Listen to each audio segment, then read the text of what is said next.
Well, good evening, everybody, and welcome to Twilight at August. It's my great pleasure to welcome you to this special Twilight, where we're going to be talking about cerebral palsy at Twilight. And as you can see, we've got a wonderful lineup of speakers who are really going to take us through the basic science, from what are the genetic contributors to cerebral palsy, right through to what are the new innovations in terms of things like stem cell therapies for treating cerebral palsy. So I'm going to be delighted to welcome all of these speakers to you shortly. But first of all, I'd just like to start with acknowledgement of country.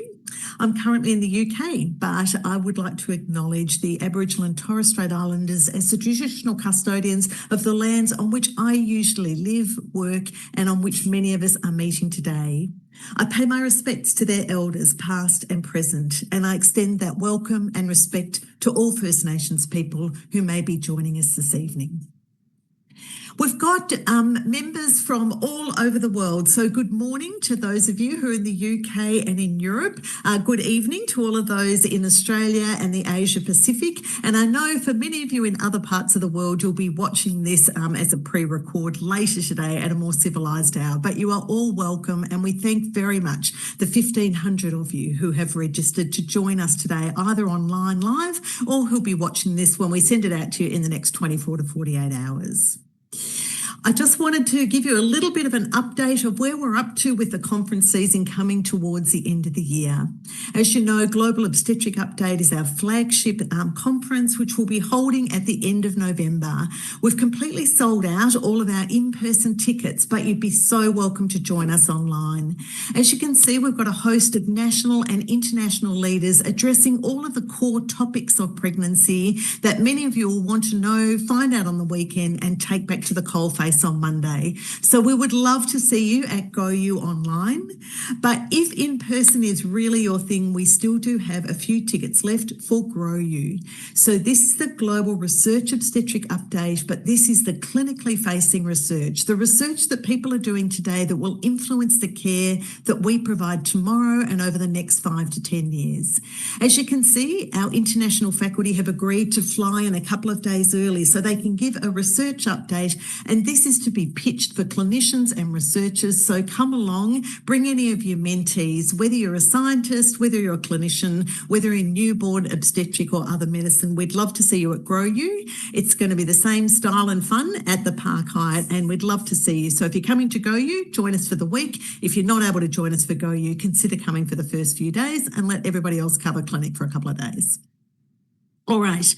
Now, Global Obstetric Journal Club is coming again. We had Global Neonatal Journal Club just last week, which was fantastic, an inaugural meeting. But GOJC is back for September the 10th, and we are tackling that paper. The British Journal paper that reported recently that it was cheaper and safer for people should be delivered in the private sector compared to in public hospital medicine. So it's been a controversial paper. It's certainly sparked some emotive debate and discussion, but really the Global Obstetric Journal Club just want to look at the paper, look at the evidence, see what the messages are, and present it to you in a straight and unbiased way. And so we're being joined by some international experts who are going to be joining that conversation, and you'll be getting an invitation to your inbox very soon. So please come and join us for the Global Obstetric Journal Club on September the 10th. But for tonight, we're moving to cerebral palsy at Twilight, and it's my great pleasure to be hosting a wonderful group of speakers who are going to be, as I say, taking us right from the bench to the bedside. In part, the reason that we're doing it in August is because we wanted to highlight the importance of September. So September is led by the Cerebral Palsy Alliance. It is one of the biggest community fundraising fitness events, and it's open to everybody. So if anyone would like to step up for September, that's doing 10,000 steps a day or step converting activities for a month-long mood boost, but most importantly, to help people with cerebral palsy. So what are we stepping up for in September? This is really about the early detection and therapy programs, but in particular funding the research for that all-important time between early diagnosis and ensuring that early intervention is focused, evidence-based, and picks up people in that time between the time of diagnosis and before they get funded through NDIS. So here we have a QR code that's come to us from the Cerebral Palsy Alliance. If you'd like to scan that QR code and step up for September, we'd love you to join us. You're welcome to join our team, or of course you're welcome to join as an individual or host your own team. So that's the focus of cerebral palsy at Twilight being in August, just as we move into the beginning of September, and importantly, September. So 10,000 steps for all of us in September can't be a hard thing to do, and a great opportunity to raise funds for cerebral palsy research. But now it's my great pleasure to introduce our panel, and they might just pop their cameras on so they can give you a wave before I hand over to our very first speaker. So I'm delighted that we're going to have Professor Nadia Badawi. She's the Cerebral Palsy Alliance Chair of Cerebral Palsy Research at the University of Sydney and neonatologist and co-director of NICU. And so she really is one of the top researchers in the world in the area of cerebral palsy. And she's going to be giving us an introduction and overview of cerebral palsy and epidemiology in 2025. Next, we're delighted to have Professor Rod Hunt joining us. Many of you will know Rod from his time at the Children's, but he's now the Professor of Neonatology at Monash Health. Many of you will know him through his many roles, including with COPM. He's a clinician scientist, and his expertise is particularly in neuroimaging and neonatal neurology. And we're absolutely delighted that he's going to give us that bit of an overview about neonatal encephalopathy, remembering it's not all hypoxic ischemic encephalopathy. Next, we have Professor Kirstein Palmer. Kirsten is well known to many of you. She's been a frequent presenter at Twilight, Go You and others. As you know, she is now the Professor of Maternal Fetal Medicine based at Monash Health and Monash University. Many of you will know Kirsten as the lead for the Protect Me trial, looking at the role of melatonin as a potential intervention for babies with severe fetal growth restriction to see if it can improve neurodevelopmental outcomes at 2 years. But she's going to be talking to us about the all-important obstetric contributors to cerebral palsy. It's not all birth asphyxia, but we've got important roles to play. Next, I'm delighted to welcome Yana Wilson. So Yana also joins us from the University of Sydney. She's a basic scientist who has met families with cerebral palsy and was led into doing a PhD on the role of genetics and in particular genomic evaluation in identifying underlying links of cerebral palsy and identifying families at risk. And then finally, we have Professor Michael Fay. Some of you will have seen Michael very recently in the media talking about stem cells as a therapeutic in cerebral palsy. He's a paediatric neurologist and a clinical geneticist and head of paediatric neurology at Monash Health. And so I'm absolutely delighted that we've got Michael, who's going to give us the secret sauce on stem cells. Are they indeed a therapeutic in cerebral palsy? Are they the future that we've been looking for? So I'm sure you'll agree we've got a fabulous lineup of speakers this evening. I'm now going to hand over to Nadia, who's going to give us an introduction and overview of cerebral palsy in 2025. Thank you for joining us. I know we're in for an absolute treat this evening. Thanks so much, Nadia.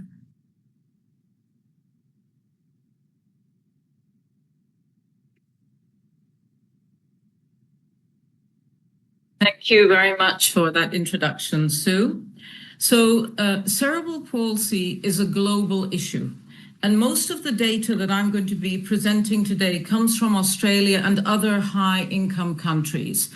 But we know that cerebral palsy is actually much more common in low and middle-income countries.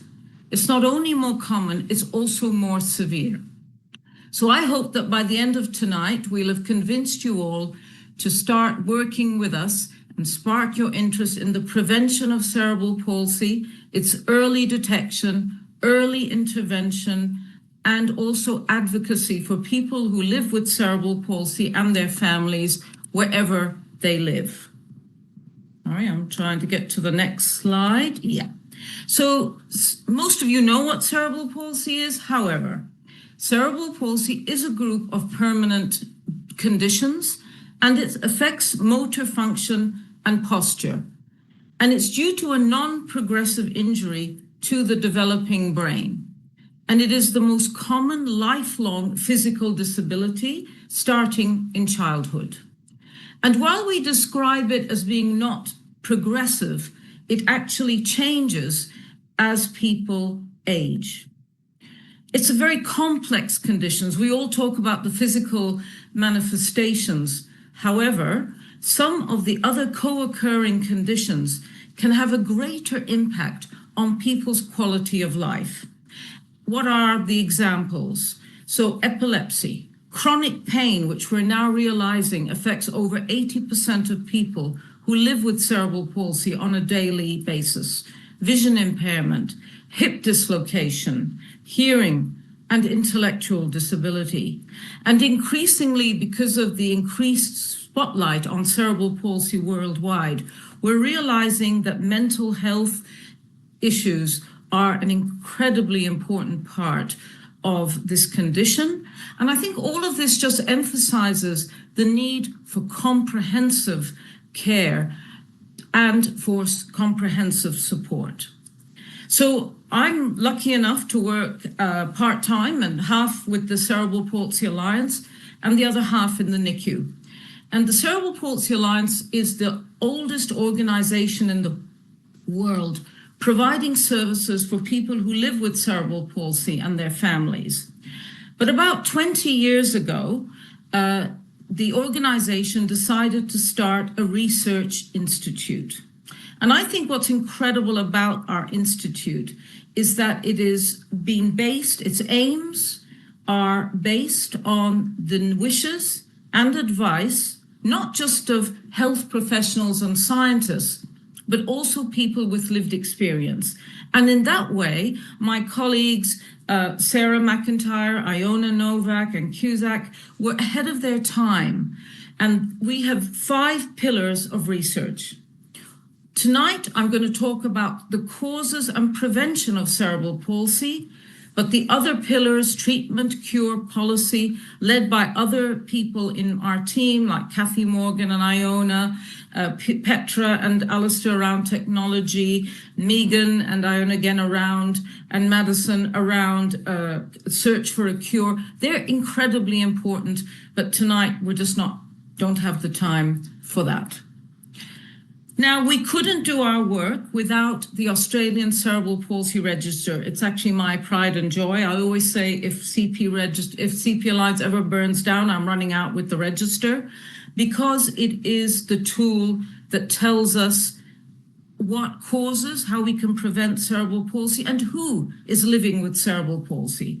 It is the largest single country register, and I think I love this slide from Shona Goldsmith, who works with me, because data, it's hard for people to understand data and numbers, but I think this illustrates it, that every line, every bit of data represents a person who lives with cerebral palsy. They have a different pregnancy, they have a different life, a different type of cerebral palsy, and I think that's very important to remember that. Recently, we've had an update from the register. We have updates are published regularly, and we had one recently just a few months ago. And in it, you can see that we have shown a drop in the rate of cerebral palsy in Australia over the last 20 years of 40%. It is now one of the lowest rates of cerebral palsy in the world. We have a rate that is now 1.4 per 1,000 live births. I'm sure my colleagues are going to kill me for saying that I will draw your attention to the little drop of 1.2 at the end. However, that is just one reporting period, so it may be an aberration, but it's pretty impressive. Not only that, as a neonatologist, I am very pleased to see that the children who come back with cerebral palsy to my follow-up clinic have a milder form of cerebral palsy now. They're more likely to be independently mobile, less likely to have intellectual disability, less likely to have epilepsy. And these are really important morbidities because I know a lawyer who has cerebral palsy, and what really bothered him was the epilepsy, the seizures that would come on unexpected. He'd be in court and a seizure would come. So these are really important morbidities to tackle. We do see in high-income countries like Australia that for children who are under 27 weeks gestation, we're actually seeing an uptick in the rate and incidence of cerebral palsy. And we think that could be due to increased survival of very premature babies. And in Australia, we're seeing 22 and 23 weekers. And it is likely that we will see a rise in the rate and severity of cerebral palsy among this group until we get better at looking after them. Very pleasingly, we see 32 to 36 weekers, the rate of cerebral palsy dropping significantly as the medical and nursing community are more comfortable with the care of this fairly large group, because they're nearly 20% of all people with cerebral palsy. The other group are the term babies, and they are the majority of people who live with cerebral palsy, and we see a significant drop over time. However, we know that this is the story in high-income countries like Australia, where actually most people with cerebral palsy and disability don't live. It is estimated that over 85% of people who live with disability are living in low middle-income countries, our neighbors, and countries which many of us have originated from. This very important study has come out from our group showing that the incidence of cerebral palsy in low middle-income countries as compared to high-income countries is at least double. And this is an underestimate because children with cerebral palsy die much earlier in low-income countries. We know that it's a wonderful thing that children and neonates have a higher rate of survival globally. Something to be delighted about. But as children survive, we are seeing an increase in the rate of disability. And these children need the care. It's not just good enough to support survival. What about those children who are left with a disability? Data from our Bangladesh Cerebral Palsy Register. This is the original first formalized cerebral palsy register, and it uses a modified version of the Australian Cerebral Palsy Register using the key informant method. Data from this register show that the prevalence is higher, the severity is much higher. You can see GMFCS, which is a measure of severity, much higher in a country like Bangladesh. We think we're diagnosing late in Australia. It's very late diagnosis in Bangladesh, missing the time of earliest intervention, the possibility to change outcomes. And malnutrition is much higher, again, in a country like Bangladesh. So this data, this register, is now part of the global low middle income country register. There are multiple registers. And this is the website. I'd urge you all to go to it. These registers are very compelling, not just because of the data that they provide, because of the lives and the systems that we hope they will transform. These registers are providing much needed services in the form of wheelchairs, anti-epileptic medication, and they reflect local realities. So we hope that these will shape global health strategies rather than just us relying on external assumptions. So how has the rate of cerebral palsy in Australia changed so much? Well, Australia has an amazing health system. It is number one as regards clinical outcomes. It is probably the safest place in the world to have a baby. Many of the conditions which we know are associated with cerebral palsy are addressed by our midwives and obstetricians: maternal obesity, epilepsy, the need for assisted reproduction, rubella, also consanguinity, which I will talk about more, and genetic counselling. And there are amazing resources on the Royal Australasian College website. So what is one of the important things that we've seen on our register? Being one of a multiple birth is a very high risk factor for cerebral palsy. 11% of people with CP in high-income countries were one of a multiple birth. And the risk increases the greater the number of babies. This risk prompted the Royal Australasian College to advise that only one embryo should be implanted with assistive reproductive techniques. And this has been hugely successful. So over 90% of embryos are now a single embryo transfer. And we are seeing that this data from Michelle Hansen and Shona and Sarah showing that the drop in the rate of CP with assistive reproductive technology because of singletons coming. However, the work is also showing that unfortunately, ovulation induction medication, which is highly unregulated and freely available. I don't know if most of you know, you can just order it online from a lot of countries in the world, associated with multiple births, is now a risk factor for cerebral palsy when there are multiple babies. But this is again early days and this needs more research. One of the things we're seeing from our global work is the impact of consanguinity, usually first cousin or second cousin marriages.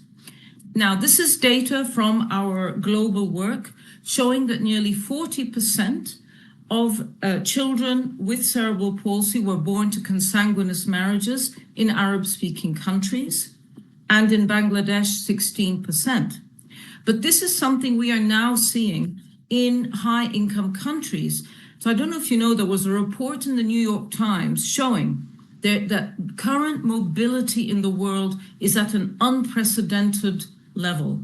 Apparently, 1 in every 30 people is living outside the country that they were born in. And this is something we are going to have to address. What about antepartum care? Well, it's pretty impressive in Australia, and many of the contributors to CP are addressed by obstetricians and midwives. And again, I'll draw your attention to maternal obesity and highlighting the amazing work of Jodie Dodd and her colleagues in Adelaide, eclampsia, thyroid dysfunction, CMV prevention, fetal growth restriction, and structural anomalies, and also not letting pregnancies go to post-term. From our register, we also know that nearly, and like in other high-income countries like Australia, nearly 42% of people born with cerebral palsy were born premature, because we have newborn intensive care units which are easily accessible. So how do we prevent preterm birth? I'd like to highlight the incredible work of the Australian Preterm Birth Prevention Alliance, which is being rolled out across Australia. John Newnham and his colleagues bringing down the rate of preterm birth by 6%, incredible. And also the Birthing on Country initiative for First Nations women. What about the babies who are born preterm? Of course, we have the role of antenatal steroids, which decrease intraventricular hemorrhage, also the role of magnesium sulfate, and I'd like to really thank Professor Caroline Crowther and colleagues, because magnesium sulfate is decreasing the rate of preterm cerebral palsy by 30%. The work from Sarah McIntyre and colleagues around the world with registers has shown that 1 in 4 people with cerebral palsy has a congenital anomaly. And many of these are being detected antenatally now because obstetric ultrasonography is just improving so much. And we're detecting fetal brain malformations and also congenital heart disease. Now, some parents are electing to terminate for brain anomalies. But for those continuing the pregnancy with congenital heart disease, it allows delivery in a unit that can resuscitate and provide optimal perinatal care, resulting in better long-term outcomes. Because I work in a surgical unit, and babies with congenital heart disease in the bad old days would arrive shocked, having had a stroke, and with or massive infarct or bleed. Now they're arriving, because they're diagnosed early, in pristine condition, and we're getting much better outcomes. We're very proud at CP Alliance to be the funders of the first and really seminal work by Professor Alistair McLennan and Dr. Gay McMichael, showing that cerebral palsy, in 30% of cases, there is a genetic basis, and you're going to hear more from Yana. The other important and preventable antenatal factor, the magnitude of which was identified by our colleague, Dr. Haley Smethers-Sheedy, showing that CMV is a contributory factor in about 10% of people with cerebral palsy. And many of you are collaborating with us to highlight this prevention strategies. And I still would urge you to talk to your patients more. I'm still shocked by the number of women going into pregnancy or pregnant who've never heard of CMV. What about the intrapartum interventions? Now, I would like to say, for the intrapartum period, if we could help women have global safe birthing with skilled birth attendants, it is probably the biggest change that we could make. Because we know from the global low middle income country register that up to 65% of children with CP may have had intrapartum hypoxia, though of course it is hard to prove. And of course the things we do in Australia, prevention of sepsis, but even in high income countries, we need to choose the place that is safest for babies to deliver. Now, I want to debunk the myth that still persists that CP is usually associated with intrapartum hypoxia in high-income countries. Continuous electronic fetal monitoring and fetal scalp blood sampling have not been proven to prevent cerebral palsy. However, most studies of intrapartum interventions are underpowered, and many are frankly unethical. Who is going to randomize a woman to have shoulder dystocia maneuvers or not? And I would like to say, please, the fact that an intervention does not prevent cerebral palsy should not prevent safe obstetric practice. Cerebral palsy is just one of many outcomes. These data from the extraordinary Victorian Cerebral Palsy Register show that most term babies with cerebral palsy, the group in green, had no problems at birth. The 28%, that's the term babies in orange, they were unwell at birth. But it wasn't all neonatal encephalopathy or intrapartum hypoxia. A lot of them were in NICU because they had infections, congenital conditions, and metabolic conditions. For the subgroup of term babies who have had intrapartum hypoxia, cooling is the only proven randomized therapy, and it is proven to decrease the risk of cerebral palsy by about 15%. And I draw your attention to the incredible Cochrane review, which Rod Hunt was part of, and which has been cited, I know, nearly 4,000 times.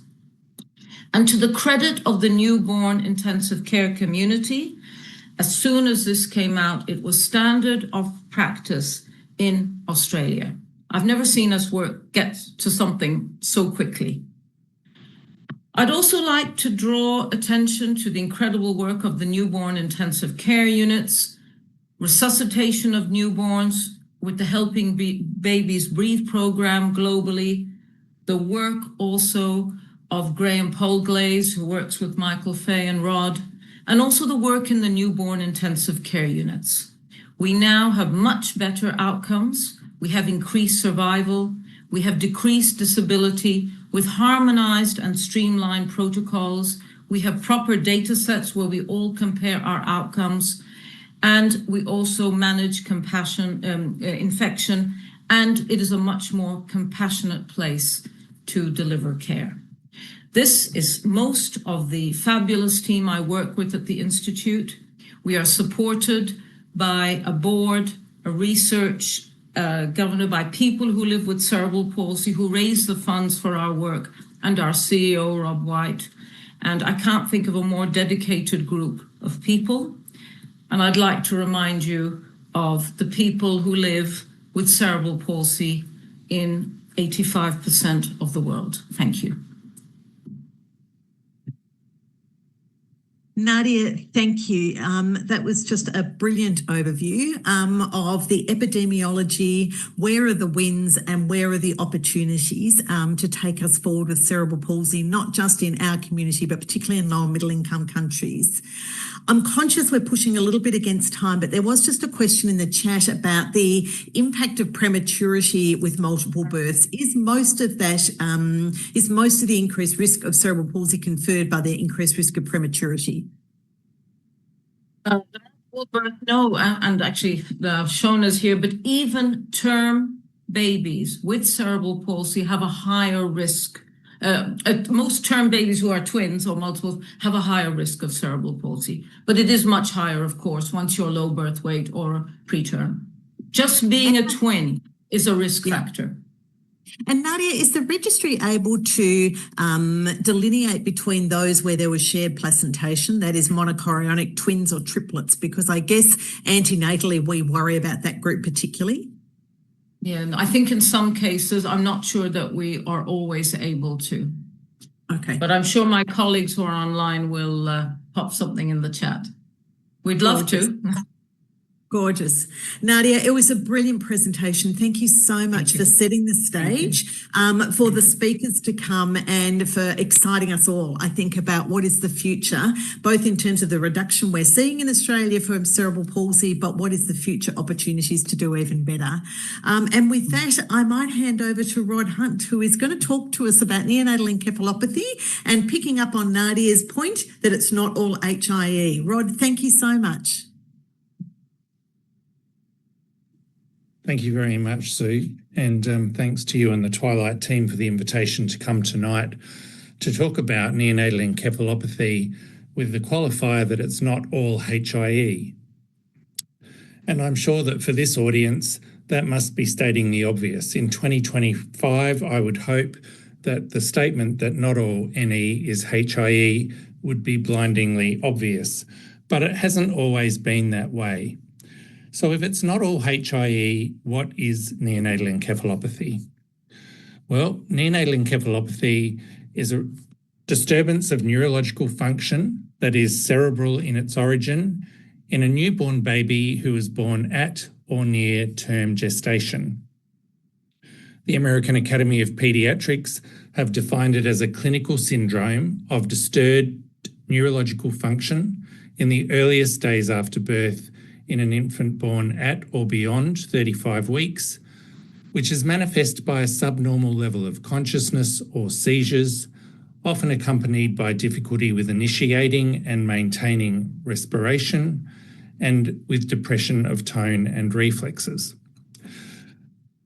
It might sound as if the definition is clear, but in fact, it is not. It is incredibly muddy, and this has prompted a global group of leaders in this space, including Nadia, to publish a study protocol for the DEFINE study, in which they hope to perform a Delphi study in which a consensus definition for neonatal encephalopathy can be landed on, and that diagnostic criteria for neonatal encephalopathy can be proposed. If it's clear to us now that not all neonatal encephalopathy is not HIE, where did this confusion arise? Now, I'm certainly not going to blame the legendary Harvey Sarnat for the confusion in this space, but I think his landmark paper with his wife Margaret back in the mid-70s on neonatal encephalopathy following fetal distress gives us some clues as to why there has been confusion about this issue in the past. In this study, they followed 21 newborn infants who were born over 36 weeks gestation, who had suffered from perinatal asphyxia, but not chronic hypoxia. And through this study, they were able to define the criteria for mild, moderate, and severe HIE. And these criteria were used to define the entry criteria for all the randomized controlled trials that were performed in the field of therapeutic hypothermia. It was an incredible study and continues to be cited heavily 50 years later. But when we pull it apart a little bit, you begin to see where some of the confusion arises. The terms neonatal encephalopathy and perinatal asphyxia are used interchangeably through this paper. They have published a clinical and an EEG study, but in this Sentinel manuscript, there was little or no reference made to any other alternative diagnoses for neonatal encephalopathy. The strong messaging was that this was all perinatal asphyxia. At the time, in the mid-70s, there was very little available by way of high-resolution brain imaging with which we could better define brain pathology. And in fact, there was no mention of imaging in this original paper. This paper, I think, is worth pointing out that it was published in a period where there was a blame culture within medicine that persists in some parts of the world. But when there was a bad outcome or a child went on to have neurodevelopmental impairment or cerebral palsy, someone had to be accountable. And the medico-legal industry would often pursue the concept of obstetric misadventure as a cause for abnormal development, which meant that the birthing process was implicated in the causal pathway. What this pathway did do, and what this paper did, was provide us with the first reasonable prognostic information for the varying stages of hypoxic ischemic encephalopathy. And this has held pretty true over the subsequent 50 years. Babies with mild HIE go on to have a very good chance of a normal outcome, over 90%. Those with moderate have a 50% chance of a normal outcome, and those with severe HIE have a very low risk of having a normal outcome. It's complicated, as many of us working in this space will relate to. The stages of HIE are not static. And the stages 1 and 2, mild to moderate, have very similar features in varying components, including tone, reflexes, and myoclonus. In 2025, newborn intensivists are frustrated by the relative paucity of EEG availability, and without continuous AEG or EEG, we don't realise how much seizure activity occurs in the complete absence of any clinical manifestations. So the interchangeability of terms like newborn encephalopathy, perinatal asphyxia, and hypoxic ischemic encephalopathy persisted for another 15 to 20 years until another landmark study was published. And this was published by our previous speaker, Nadia Badawi, with her colleagues in Perth, in which they published 2 papers on the antepartum risk factors for newborn encephalopathy and the intrapartum risk factors for newborn encephalopathy. They studied newborn infants at or near term who had encephalopathy from any cause, and they defined this as having seizures alone or having any 2 of the following that lasted for more than 24 hours: abnormal consciousness, difficulty maintaining respiration, or difficulty feeding, or abnormal tone and reflexes. Babies who had 2 of those for 24 hours were defined to be encephalopathic. And by comparing a large number of infants with encephalopathy to an even larger group of healthy term controls, they were able to begin to pick apart some of the risk factors for newborn encephalopathy, regardless of the cause, and the results were astonishing. What they found, and I refer you to the pie chart in the middle of this slide, was that intrapartum hypoxia alone was only responsible for 4% of newborn encephalopathy, not the 100% that had previously been intimated by other researchers, 4%. And when combined with intrapartum risk factors, intrapartum hypoxia was implicated in another 25%, meaning that less than a third of all cases of neonatal encephalopathy had intrapartum hypoxia as a feature. This formed the basis of the development of a multi-hit hypothesis, which I refer you to in the bottom right of this screen. For some babies, there is an insult in the intrapartum period that leads to encephalopathy, but those babies are by far and away in the minority. It's more common for babies to have an insult in the antepartum period or a risk factor in the antepartum period, followed by an insult in the intrapartum period that may cumulatively lead to encephalopathy. For the majority of babies, over 2/3, there was only antepartum risk factors. So this really changed the dial. A similar study was performed in Kathmandu by Matthew Ellis and his colleagues. And surprisingly, they found an almost identical rate of moderate to severe newborn encephalopathy in their term newborn infants, 3.8 per 1,000 live births. But as Nadia alluded in her previous talk, the risk of death in these underdeveloped countries was much higher than it is here in Australia and was 31%. An absence of antenatal care significantly increased the risk of newborn encephalopathy in Kathmandu. So by the early 21st century, we were beginning to get a strong sense that not all newborn encephalopathy was perinatal asphyxia or hypoxic ischemic encephalopathy, but the terminologies were still interchanged and used very loosely.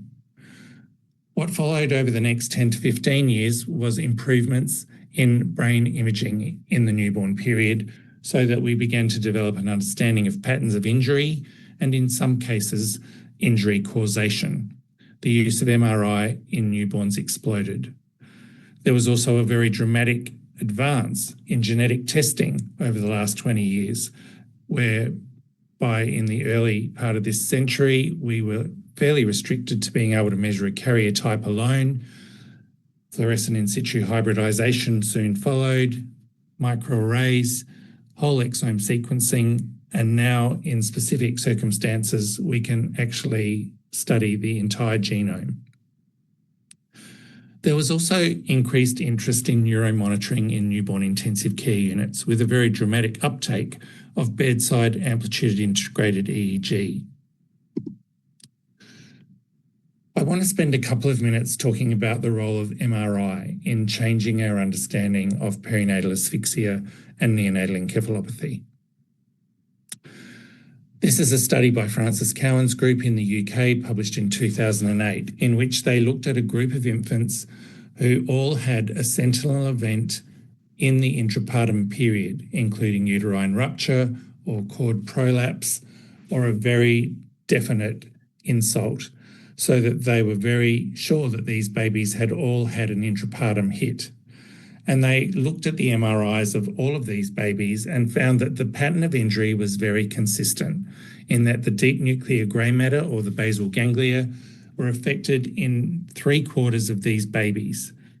White matter injury alone was only seen in one infant in this cohort. And delays in myelination on the posterior limb of the internal capsule were associated very strongly with subsequent motor delays in these children. And they postulated that the grey matter neurons and the early myelinating tissue must have a higher metabolic rate than the somewhat quiescent surrounding white matter, so that structures like the basal ganglia and the brainstem, hippocampi, and the posterior limbs of the internal capsules were significantly more vulnerable to acute anoxia than the hemispheric white matter, which is why we see this significant pattern of injury, which has become the imaging signature for HIE. The other important thing that MR imaging provided, though, was an opportunity to understand other diagnoses that result in newborn encephalopathy. And somewhat surprisingly, the second most common cause of neonatal encephalopathy diagnosed through imaging is arterial ischemic stroke. And these pictures show a right middle cerebral artery stroke, which is very clearly seen as this white highlighting on the diffusion-weighted imaging, and can be seen less obviously on the coronal T2 weighted image as this blurring of the cortical ribbon and swelling of the tissue. We were able to get a better feel for infection, metabolic disturbance, and importantly, cerebral dysgenesis. MRI was pushed back into the antenatal period, and our use of fetal MRI is increasing. These are images published by a group in 2019 in which ARX gene-related lissencephaly was first diagnosed at 26 weeks gestation on fetal MRI, shown by a thickening of the cortical ribbon in the top panel of these images and dysgenesis of the basal ganglia. And when this same infant was imaged after birth at term corrected, the brain looks very abnormal, being very smooth, a thickened cortex, underdeveloped with abnormal basal ganglia. So our use of MRI really facilitated our understanding of the very many different causes of neonatal encephalopathy and further pushed us away from this premise that it was all related to birth asphyxia. In parallel to all of this work, there was some discovery science going on across the ditch in Auckland with Alistair Gunn, Tanya, his mother, Peter Gluckman and Chris Williams, in which they were doing discovery science on fetal sheep who they could develop a model of birth asphyxia in the unborn lambs.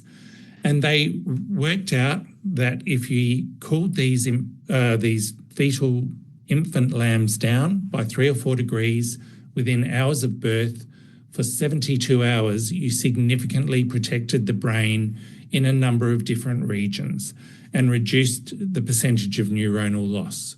So these black bars are the bars of the fetal sheep that were cooled, and the clear bars show the much greater neuronal loss in the sheep that were not cooled.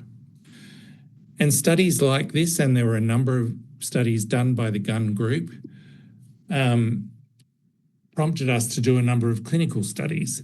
Now, I want to quickly make reference to the fact that these cooling studies were not novel.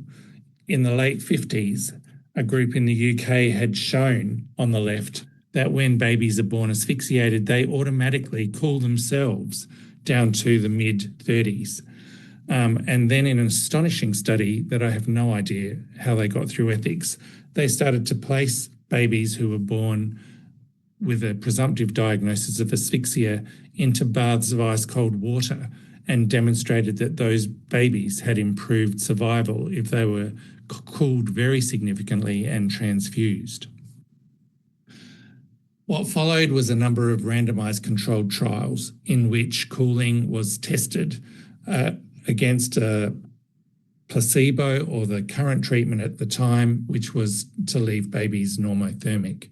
And without exception, these studies showed that cooling was effective. And when we look at the meta-analysis of those studies, we can see that infants who are cooled have a reduction in their risk ratio for developmental disability or cerebral palsy of about 30 to 40%. So where are we now? We have moved away mid-70s from this loose use of terminology in which neonatal encephalopathy was implied to be 100% birth asphyxia, through the period of the 90s where epidemiological studies prompted us to think more broadly and showed us that intrapartum hypoxia ischemia may only account for less than a third of neonatal encephalopathy. The imaging studies further informed our understanding of the prevalence of varying causes of newborn encephalopathy. And in 2021, I'd like to think we were all on the same page. But just a couple of years ago, out of the US, we can see a study, a review article on term newborns being evaluated for hypoxic ischemic encephalopathy, in which some are still claiming that HIE is accounting for up to 80% of cases of newborn encephalopathy. And I would like to point out that there is very little, if any, evidence to support this claim. What we do see is a very significant swing away from the literature of the 70s to a much more informed literature in which we are encouraged to think about alternative diagnoses other than HIE or perinatal asphyxia when infants present with neonatal encephalopathy. And we are now provided with guidance on the sorts of details we should be looking for in pregnancy and through parental and family history and on examination of infants that might steer us away from the assumption that newborn encephalopathy is a consequence of birth asphyxia alone. The leaders in the field continue to guide us and to inform us about how best we might assess babies who are unexpectedly arrive with encephalopathy. And we are encouraged for all of these infants to consider therapeutic hypothermia, which must be started within 6 hours of birth if there is good evidence of intrapartum asphyxia. But beyond that, we are also encouraged to take a very detailed history, do a detailed examination, detailed investigation to consider the many other possible causes of newborn encephalopathy, including genetic causes, metabolic causes, and then as admissions progress, we are encouraged to subclassify diagnoses into NE, which can either have multiple causes or a single cause, but is often not birth asphyxia. They provide guidance for current best practice for the management and identification of etiology of NE. And we're encouraged again to consider hypothermia for babies with newborn encephalopathy, which must be provided earlier if there is good evidence of perinatal asphyxia. But we're also encouraged to take a much more nuanced view and consider the many other potential diagnoses. To finish, very recently, I would just like to put this review article in front of you, a state-of-the-art review article on neonatal encephalopathy and hypoxic ischemic encephalopathy. And I think this is a nice place to finish. It gives us a summary of where we are. Neonatal encephalopathy, from all of its causes, remains a major cause of death and long-term severe disability. The single most common cause remains hypoxic ischemic encephalopathy, and it probably occurs in about 50% of cases as either a single putative agent or as part of a multi-hit causation. But there are many other potential causes. We have to consider therapeutic hypothermia because it does improve outcomes after HIE, but we are encouraged to do better, and we continue to pursue other therapeutic agents that might be neuroprotective. Thanks very much.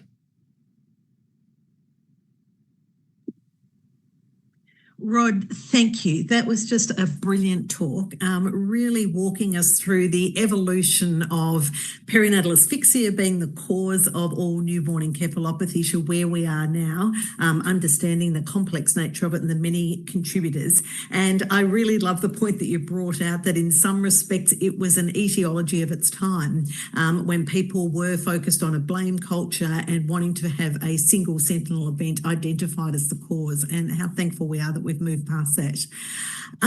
There may be a couple of questions coming through on the chat, but the one thing I did want to ask you is you obviously need to make it, this from an obstetric point of view, obviously, an ignorant question, but you obviously have to make a decision for therapeutic hypothermia quite early, and often when you're not able to have all of the information available. What do you think is the, of all the babies that we cool, what proportion of them actually turn out to have another cause and potentially could have avoided cooling? And is that a focus of research or not really? It is a focus of ongoing research, and it is a really good question, and I can't give you precise figures, but we are continually reminded by the variation in the way these babies present that most of them probably don't have isolated intrapartum hypoxia as a cause for their encephalopathy. We are encouraged to think about infection, genetics, all the other possible causes of encephalopathy. And in fact, we have a baby in the NICU right now who I look at this morning and I'll look at tomorrow, who we are calling because there was evidence of intrapartum hypoxia with profound acidosis immediately following delivery, low APGAR scores, a need for resuscitation, but who isn't actually following the rule book and looks a little unusual, hasn't fitted with the pattern we might expect. And so we are casting a broad brush and looking to subclassify diagnosis over the next few days. Therapeutic hypothermia is so profoundly effective that we dare not stop it unless we're absolutely convinced we have another cause. And in the absence of any evidence of intrapartum hypoxia, we are encouraged to image early and to investigate early for other causes.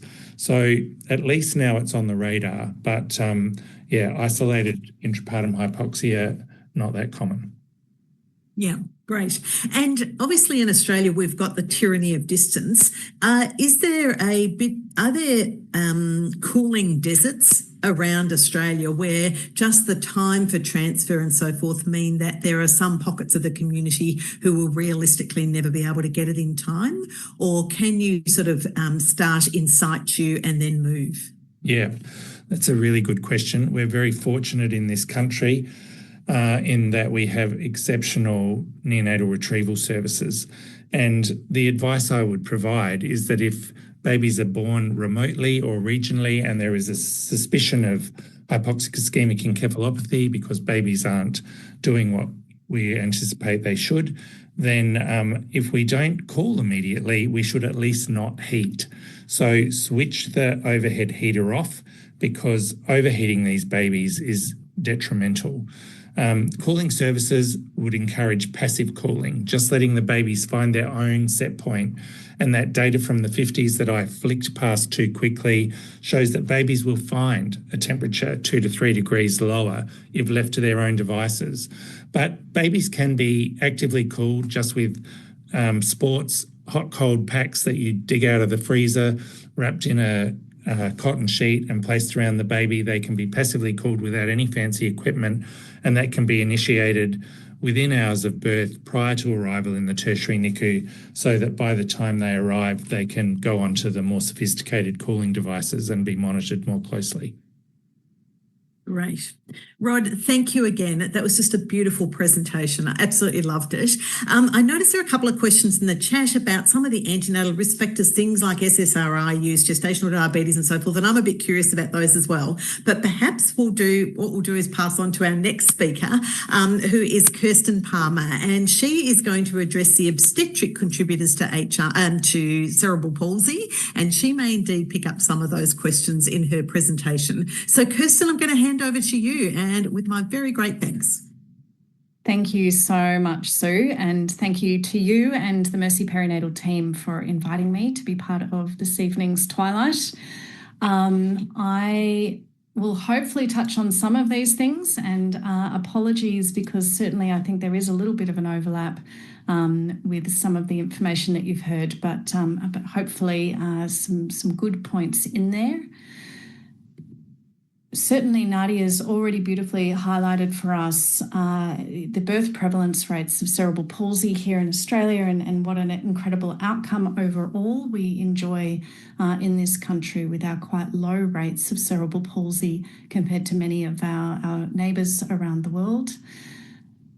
I think, though, the data also really nicely highlights here for us how the bulk of contributors to this really still do arise during the antenatal and perinatal period, when 94% of subsequent cerebral palsy cases have sustained their injuries, and only 6% arise post-neonatally. And this provides us really with a really incredible possibility to impact this, particularly through the care that we provide during pregnancy and the neonatal period, as Rod has just beautifully outlined for us.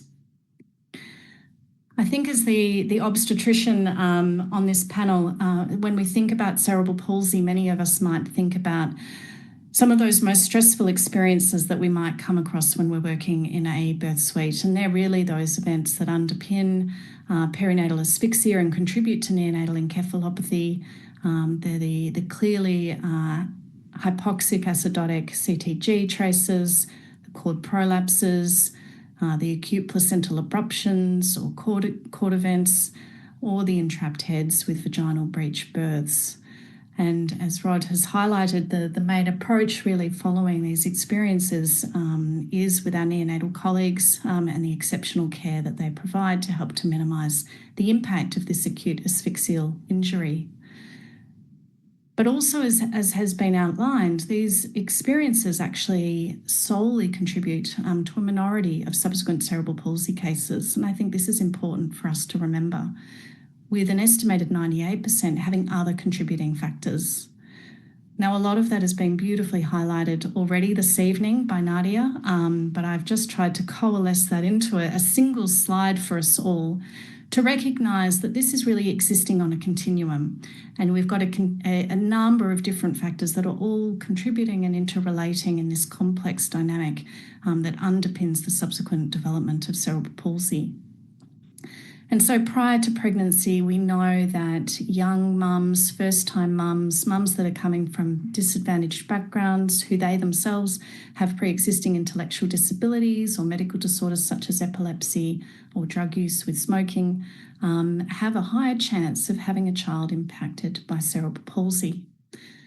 As is beautifully being highlighted through our fertility providers, we also can contribute to this picture. And then within pregnancy itself, we see issues relating to placental dysfunction underpinning subsequent fetal growth restriction, oligohydramnios, preeclampsia contributing.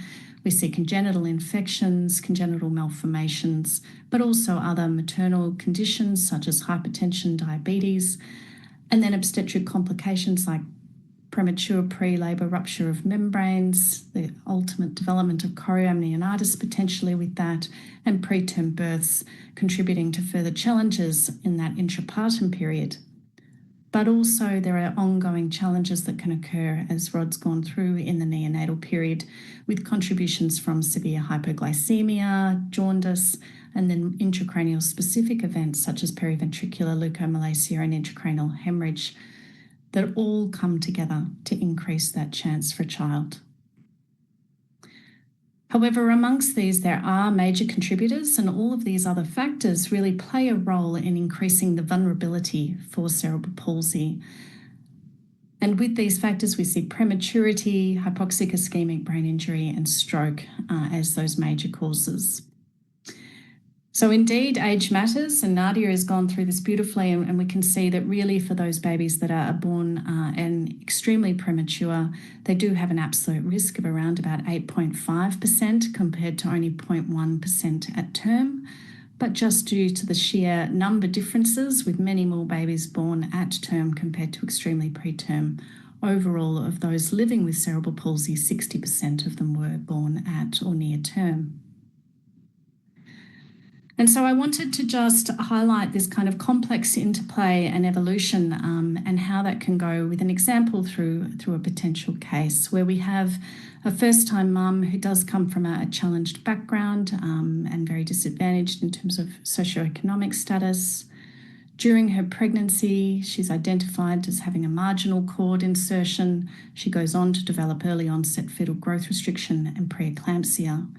And we know that this is at a stage where really we can sustain that first insult, particularly within the developing brain, that can contribute to later cerebral palsy. And this is because in the setting of placental insufficiency, we have this poorly developed placenta. We get reperfusion ischemia injuries throughout that placental bed that contribute to significant oxidative stress and the production of reactive oxygen species that contributes to ongoing harm both within the placenta itself, but can also cross over into the fetus to cause significant end organ injury. And the fetal brain is particularly susceptible to this oxidative stress. In the setting of placental insufficiency, the fetal brain is also exposed to chronic hypoxia and hypoglycemia, and as we cause cellular injury within the brain, we also get an inflammatory response that then potentiates that and underpins the structural brain injuries that contribute to subsequent cerebral palsy. Now, unfortunately, with these pregnancy complications that arise, we know they're also major contributors to iatrogenic preterm birth, and that is what ultimately needs to happen in this particular case. And then in the setting of a small baby that's sustained a preterm birth, they all go on to unfortunately develop an intracranial hemorrhage and have evidence of periventricular leukomalacia in the neonatal period, providing further insults again that contribute to that subsequent compounded risk. But as has been mentioned, there are also many other contributors, and this gives us windows into approaches that we can utilise to help to minimise the risk. A major cause, as I've mentioned, is stroke, and this can occur both during fetal life and neonatal life. But as we're going to hear shortly from Yana, there is increasing understanding about the genetic underpinnings of cerebral palsy, with up to 30% of people living with cerebral palsy having now been identified as having a genetic contribution, with the growing capabilities that we have in that space with whole genome sequencing and whole exome sequencing. Nadia has beautifully highlighted the impact that consanguinity is also playing in this space. And then in terms of congenital anomalies, we know that there's a population background risk of around 3%, but for children with cerebral palsy, they have a background risk of 15%. So these do play a contributor as well. And this is certainly something that we see more in children that are born at term that go on to develop cerebral palsy compared to those born preterm. This can both be congenital anomalies within the brain itself, particularly with issues like microcephaly or hydrocephalus or schizencephaly, but it might also be non-brain related anomalies, particularly cardiac and also skeletal malformations as well. And then as also has been highlighted, the role of infection, and certainly for us here in Australia, CMV and syphilis would be those key congenital infections, with chorioamnionitis another major contributor, as well as neonatal sepsis underpinning subsequent brain injuries. So in terms of the role of the obstetrician and what can we do really in the prevention of cerebral palsy, the answer is that we can all be playing a significant role in helping to continue to bring down the birth prevalence. And in much more attractive slides than these, Nadia has already highlighted the incredible work that we can be doing to optimise maternal health as they're coming into pregnancy, work in terms of encouraging smoking cessation, avoiding alcohol, avoiding drug use, optimising healthy lifestyles, dietary choices, vaccination prior to pregnancy to minimise risk, making sure that we're adequately treating thyroid disease, and for families that are living in areas of low iodine intake, supplementing with iodine prior to conception as well. And then in pregnancy, playing really important work in terms of making sure that we are doing preterm birth risk assessments in every woman in every pregnancy, and utilising the tools at our disposal to help to prevent premature birth. And a key component here is also in preterm preeclampsia, where we now do have excellent risk assessment tools, particularly with the Fetal Medicine Foundation algorithm, to help to better predict who is at risk of preterm preeclampsia, and making sure that we are prescribing aspirin before 16 weeks gestation to reduce that as much as is possible. We need to make sure that we're really optimising women's medical conditions within pregnancy, particularly hypertension, particularly diabetes. And for our colleagues that are practicing in the fertility space, really trying to ensure that we are only doing single embryo transfers. As has been highlighted, that is because multiple pregnancies certainly carry a really significant increased risk of CP, and you can see that difference of 0.1% for singletons compared to 3% for a triplet. Now, there was that question that had come up about the impact of chorionicity, and while I don't have that overall for CP, I do have that from the data relating to the impact of co-twin demise. And that's because co-twin demise then further increases that chance of CP amongst survivors as well. And we see that for both dichorionic and monochorionic twin pregnancies, but it is certainly heightened in monochorionic more so, and it appears about a 3-fold increased chance compared to dichorionic pregnancies. Within monochorionic pregnancies, there are then further factors that can help to distinguish the likelihood of subsequent neurodevelopmental impairment or CP, and that is in women who have experienced a co-twin demise that's in the setting of a spontaneous demise compared to if it's been following a fetal therapy such as laser surgery. It also appears to have a higher chance of developing CP if the surviving co-twin had a co-twin demise before 28 weeks gestation, or if the surviving co-twin is growth restricted or anemic following its co-twin demise. So there are some other factors there that can help to indicate a greater chance of brain injury, and we may be able to detect that with fetal MRI around 4 weeks after that co-twin demise. When we think about further strategies that we can be utilising during the pregnancy space, I think that it really is highlighted, but the fact that whilst much of cerebral palsy is diagnosed in childhood, where that focus is on early detection to support early intervention to minimise functional impairments, the injuries that are underpinning it are occurring during pregnancy and neonatal period. And so in terms of the approaches that we can be utilising to help to prevent that, certainly some of the evidence is suggesting for us that we need to remember to be avoiding the use of macrolides and beta-lactam antibiotics in women in preterm labour with intact membranes, because this is associated with a higher chance of cerebral palsy amongst survivors, and importantly didn't increase the risk of infectious morbidity significantly within the neonate within this group. The other area that we also really need to be considering is our timing for birth, particularly when we're planning a birth prior to 31 weeks gestation. Now, there's still very limited evidence in this space. It comes from just one trial, which is now 21 years old, which is the GRIT trial.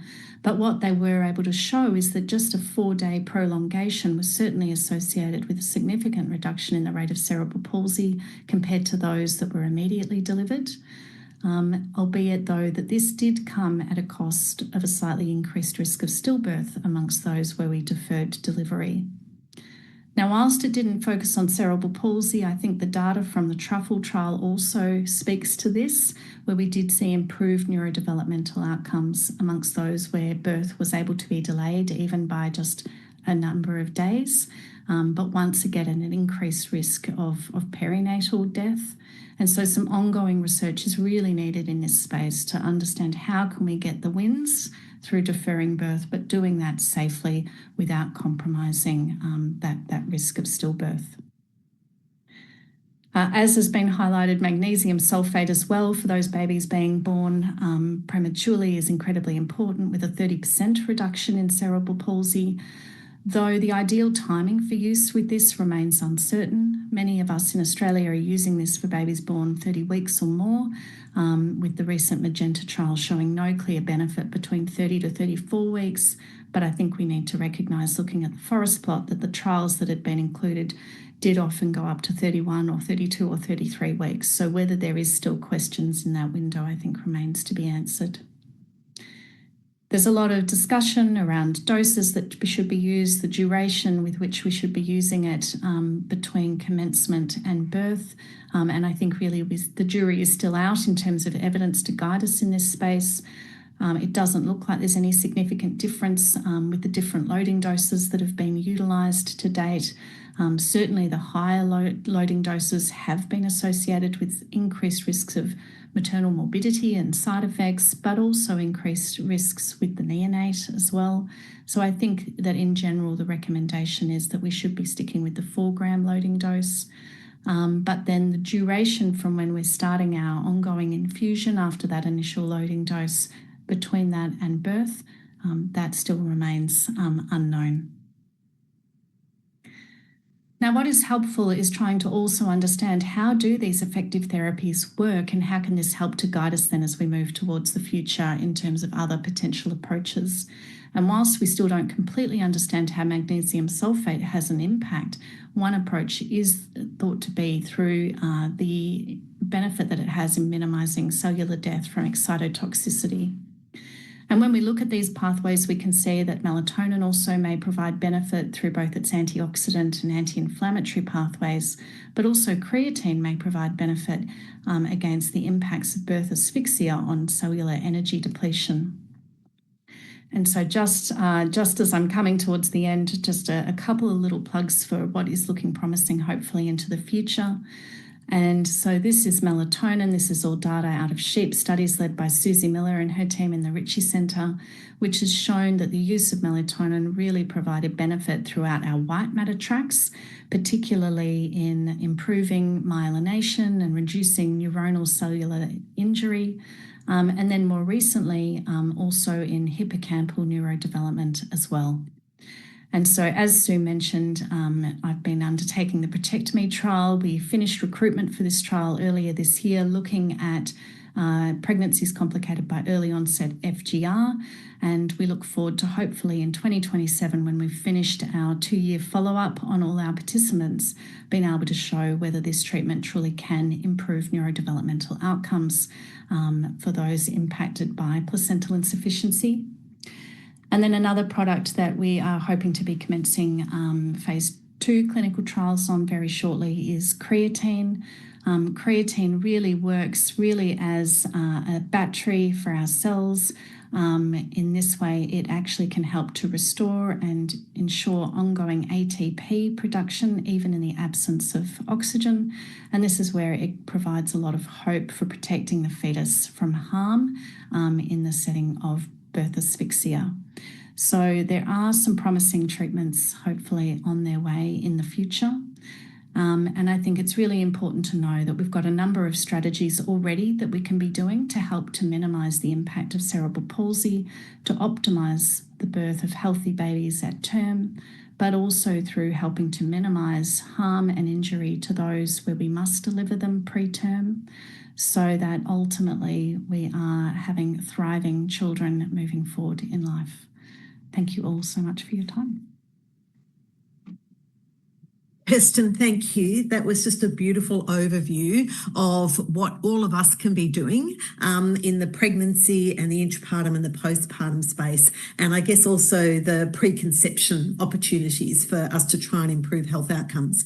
Kirsten, can I just go back to one of the points you raised about the importance of antibiotics and the risk associated with cerebral palsy of antibiotic use? And I guess it's perhaps just worth clarifying that this is for women who need antibiotics. There is an increased risk of cerebral palsy, not that it should be changing our prescribing practice in terms of giving antibiotics for people who need them in preterm labour with intact membranes. Am I right by that? Yeah, so certainly, if you've got clear concerns of infection, then without doubt you need to be treating that infection and using antibiotics. And so a lot of this was more in women that are in preterm labour with intact membranes, with no overt signs of infection. We need to be a little more judicious in terms of when are we going to be using antibiotics, because we may be contributing to harm in that scenario. But would you advocate for penicillin for GBS in that group? So, this is the challenge, and I was dubious about, do I open that can of worms in this talk or not? And I have to admit to not having been able to look through the literature, but I know that such a comment is in contravention to my own hospital's guidelines and practices. I think that, certainly in the setting of confirmed GBS, I think that you should be treating GBS. But once again, this is where we need to do more studies in this space, and hopefully this is where it's going to be very helpful with the platypus adaptive platform trial opening up, that this is going to create the perfect platform for us to be able to answer these very questions. Okay, great. In terms of other questions that have arisen on the chat,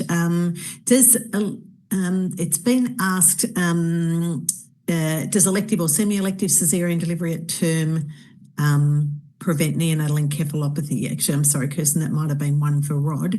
But one question which I think is a bit less controversial is just prophylactic antibodies for recurrent UTIs is safe. I think if we've got an indication for giving antibiotics, for whatever reason that might be, whether it's a surgical or a medical condition, if there is a need for antibiotics to protect the mum from infection, then we would absolutely overwhelmingly say that the best thing would be to give her antibiotics. Absolutely. And so I think that's where it's very important to remember this isn't about any antibiotic use during pregnancy. This is largely data that's driven out of the Oracle 2 trials. So it's very much just about women in active preterm labour, intrapartum use of antibiotics in that group. It's not about utilising antibiotics outside of that environment. We have no data of any concern or harm in that space. Beautiful. Kirsten, that was a wonderful follow-up from Rod's lovely talk. It is indeed not all HIE, but on the other hand, it does put a burden on obstetricians and midwives to think more broadly about what are the things that we can and should be doing to reduce the burden of cerebral palsy. So thank you so much for such a beautiful overview. And one of the things that we do is think about looking at prenatal structural brain abnormalities and the place of genomic testing prenatally and perhaps also postnatally, which is a lovely segue for Yana's talk, who is going to talk to us about what is the role of genomic evaluation in cerebral palsy. Thanks so much, Yana, for joining us. Thank you very much. I'm hoping that is now sharing. Okay, thank you very much to Twilight for the opportunity to come and speak, particularly with such a very esteemed group that I'm being able to present with this evening. So I really enjoy the opportunity to talk about genomics in CP. So just a quick overview. I'm going to be talking about the brief history of CP and genetics. I will then also talk about the diagnostic yield of genetic testing in people with cerebral palsy.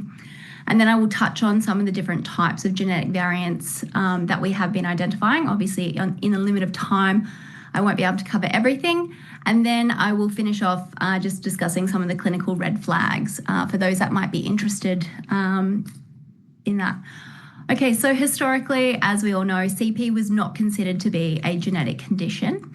And majority of the causal pathways to cerebral palsy were attributed to perinatal events, which we've heard a lot about so far this evening. In the late 90s and early 2000s, there were some studies that had been identifying rare familial genetic variants, but these were typically done in families that had multiple individuals with cerebral palsy, and they also shared a common ancestor, or they were considered to be consanguineous. This was closely followed by a period of candidate gene association studies. So this is where we're looking for normal variation that might be occurring within a gene that would increase our risk for cerebral palsy. So here they're looking for genetic polymorphisms that were more common in people with CP compared to those population controls. And there were a number of genes that were investigated that these were predominantly involved in things like inflammation, thrombophilia, endothelial and vascular pathways, or maybe they had sex-specific effects. And while these were promising, the studies actually lacked statistical power. They also suffered from multiple testing without correction, and thus the findings were considered somewhat suggestive rather than definitive.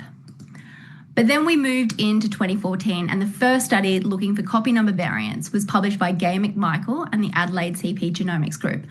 And this was closely followed by their whole exome study that was published the following year. And these two studies have really helped to change the narrative around genetic variation as a causal pathway to cerebral palsy, beyond those rare autosomal recessive variants that were reported in consanguineous families in the previous decade. And this has as such led to an increase in the number of publications on CP genetics in the last 10 years, as just kind of exemplified here by these two these screen grabs that I've just taken from PubMed. As a result, in 2017, given the growing interest in genetic causal pathways to CP, we established the International Cerebral Palsy Genomics Consortium, and I am just going to give a shameless plug here because I am a member of the Governance Council with Michael Fay, who will be talking after me. This is an open consortium. There are no requirements for members. We have annual meetings. We will also soon be announcing a regular seminar series. So if you are interested in learning more about genetics and CP, please feel free to sign up via the website that I have listed there. Okay, so now back to genetics and CP. So in 2021, the first whole genome study was published, also by the Adelaide group. And subsequently, we've also had a couple more whole genome studies. There have also now been 2 meta-analyses looking at the diagnostic yield, which I will be talking about. So all of these sort of boxes in green I will be talking about today. So I don't have a lot of time to talk about some of the emerging knowledge that we have in looking at common genetic variants or polygenetic risk, epigenetics, mitochondrial variants, transcriptomics and proteomics, but I will also try and touch on gene and environment and some non-coding variants as well today. Okay, so to start us off, we're going to talk about the diagnostic yield. So a couple of years ago, as I mentioned, these 2 papers came out in JAMA, and they were looking at the diagnostic yield of genetic tests such as whole exome and chromosomal microarray in individuals with cerebral palsy. And collectively, they found that between 15 to 38% of people with CP in research studies had a pathogenic or likely pathogenic variant. For those unfamiliar with some of the genetic jargon, a pathogenic or likely pathogenic variant are the terms that we use to describe variants that have adequate evidence to show that the variant would have a damaging effect on the protein. But as you can see here, I've also listed underneath that there were 20 to 30% of those tested that also had a variant of uncertain significance, or a VUS. And this means that we actually had insufficient evidence at the time to determine if this variant was pathogenic or benign. So we do believe that there is the potential for us to identify genetic variants that may be pathogenic or likely pathogenic to a higher degree in the future. But this does bring me to a very important point, and this publication came out after our second annual meeting in 2018. And it came off the back of a study that had been published where, when they were trying to get their study published, they had been requested to change from saying that the individuals had cerebral palsy to saying that they were masqueraders of cerebral palsy. And so we believe that the individuals did not, and so did the authors. They had sort of presented their study at the consortium meeting, and they sort of believed that there wasn't really any clinical reason in terms of the clinical features for those individuals to lose their diagnosis of cerebral palsy. So we published this sort of commentary piece around genetic or other causation should not change the clinical diagnosis of cerebral palsy. And this is because cerebral palsy is a diagnosis based on clinical features, not based on pathological or etiological features. Okay, so now we get to step into having a look at some of the types of genetic variants that are identified in people with CP. So the first one I'm going to cover is copy number variants, just because that was the first study that came out. And these actually represent the second largest group of variants that have been identified in people with cerebral palsy. So these are typically around... Sorry, I'm just going to mute my computer because it keeps beeping. These are identified in around 5 to 10% of people that have had genetic testing. So copy number variants include deletions, insertions, and duplications that are larger than 50 base pairs. However, in saying that, I will say that a majority of the individuals with cerebral palsy do have copy number variants that are typically a lot larger, and they can actually be up to millions of base pairs long and impacting on dozens, if not hundreds, of genes. So in this Circos plot that you can see here, this is actually from an old study by Dr. Mark Corbett. And we are currently in the process of actually doing a new sort of aggregated review on all the copy number variants that have been identified in people with CP. But you can see here that copy number variants have been identified across the genome. And typically these can be inherited or can appear spontaneously in the individual. We call this de novo. And they're also typically associated with variable phenotypes, although copy number variants have been identified in individuals with all motor types, so spasticity, dystonias, and also ataxias. They are also frequently associated with other co-occurring conditions as well. Okay, so rare monogenic variants, or variants within a single gene, these actually represent the most common type of genetic variant that we identify in individuals with cerebral palsy. In around 90% of the variants that we do identify, they are this type. So these are typically single nucleotide variants, or indels, which I've just got depicted here on the left-hand side. They are typically low frequency within the population, but they have a high impact on protein function when the variant does occur. We recently published a study where we were looking at all the clinically relevant genes that have been identified in people with cerebral palsy. And this number is now that there are more than 500 genes that have been identified in more than 500 individuals in the literature. There are now 125 genes that are reported in 3 or more individuals. So you can see that there is very, very vast genetic heterogeneity that we are seeing in people with CP when we do conduct these genetic studies. Majority of monogenetic variants identified are de novo, to about more than 75% of them.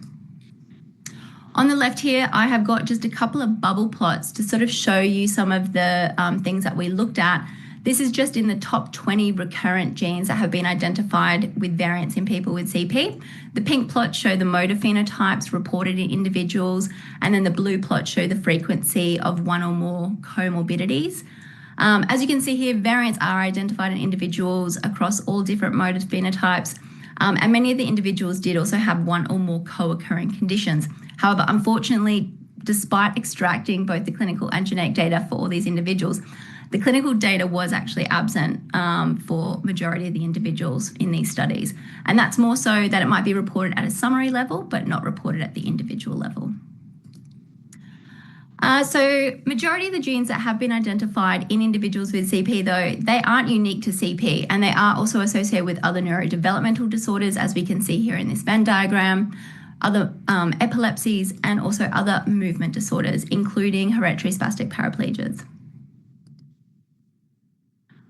Okay, so now trying to distill down more than 500 genes into a single slide on major biological pathways involved is rather challenging, but I've tried to do a bit of a job here. So major systems include nervous system development, which includes axon guidance, neuritogenesis, protein-protein interactions at the synapse, as well as neurotransmission across the synaptic cleft.